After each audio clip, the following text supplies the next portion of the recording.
காவல்துறை விசாரணைக்கு பின் விடுவிக்கப்பட்ட எதிர்க்கட்சித் தலைவர் உதயநிதி ஸ்டாலின் திருச்சியிலிருந்து விமானம் மூலம் சென்னை திரும்பினார். அந்த காட்சிகளை பார்க்கலாம்.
தமிழக அரசியலில் இன்னைக்கு மிகப்பெரிய பரபரப்பை ஏற்படுத்திய சம்பவமாக சட்டமன்ற எதிர்க்கட்சி தலைவர் உதயநிதி ஸ்டாலினுடைய கைது அமைந்திருந்தது. இந்த நிலையில் அவர்கிட்ட காவல்துறையினர் விசாரணையை முடிச்சதுக்கப்புறம் விடுவிச்சிருந்தனர்.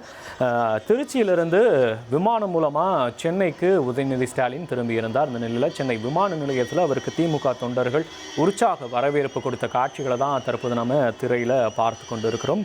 திருச்சியிலிருந்து விமானம் மூலமாக சென்னை திரும்பி இருக்கிறார் எதிர்க்கட்சி தலைவர் உதயநிதி ஸ்டாலின். இந்த நிலையில் சென்னை விமான நிலையத்தில் அவருக்கு உற்சாக வரவேற்பு வழங்கப்பட்ட காட்சிகளை பார்க்கிறோம்.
சென்னை திரும்பின எதிர்க்கட்சி தலைவர் உதயநிதி ஸ்டாலினை தற்போது உற்சாகமாக தொண்டர்கள் வரவேற்று வரக்கூடிய காட்சிகளை தான் பார்த்துட்ருக்கோம்.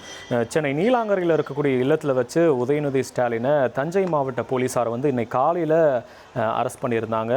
அவரை தஞ்சாவூருக்கு கூட்டிகிட்டு போய் அங்கே இருக்கக்கூடிய ஒரு செங்கிப்பட்டி காவல் நிலையத்தில் வச்சு விசாரணையானது நடந்துருந்துச்சு. காலையில் ஒரு 11 மணிக்கு கைது செய்யப்பட்ட உதயநிதி கிட்ட மாலை ஒரு 6:45 மணியிலிருந்து விசாரணையானது தொடங்கி இருந்துச்சு. செங்கிப்பட்டியில் வச்சு அவர்கிட்ட ஒரு மாலை 6:45 மணிக்கு தொடங்கிய விசாரணை இரவு 8:10 மணி வரைக்கும் விசாரணையானது நடந்துட்டு இருந்துச்சு. விசாரணை முடிஞ்சதுக்கப்புறம் உதயநிதி ஸ்டாலின் காவல் நிலைய ஜாமீனில் விடுவிக்கப்பட்டிருந்தார். அதனைத் தொடர்ந்து செய்தியாளர்களை கூட அங்கே சந்திச்சிருந்தார் திருச்சி விமான நிலையத்தில். தொடர்ந்து திருச்சியிலிருந்து விமானம் மூலமாக எதிர்க்கட்சி தலைவர் உதயநிதி ஸ்டாலின் சென்னை திரும்பி இருக்கிறார். தற்போது அவருக்கு சென்னை விமான நிலையத்தில் தான் அவரை வரவேற்பதற்காக குமிந்திருந்த திமுக தொண்டர்கள் தற்போது அவரை உற்சாகமாக வரவேற்று வரக்கூடிய காட்சிகளை நாம் பார்த்து கொண்டு இருக்கிறோம். இனி செல்லும் இடமெல்லாம் செய்தி. தந்தி டிவியின் வாட்ஸ்அப் சேனலை ஃபாலோ பண்ணினா செல்ல இருக்கும் இடமெல்லாம் செய்தி. இதோ QR கோட் இப்பவே ஸ்கேன் பண்ணுங்க, ஃபாலோ பண்ணுங்க.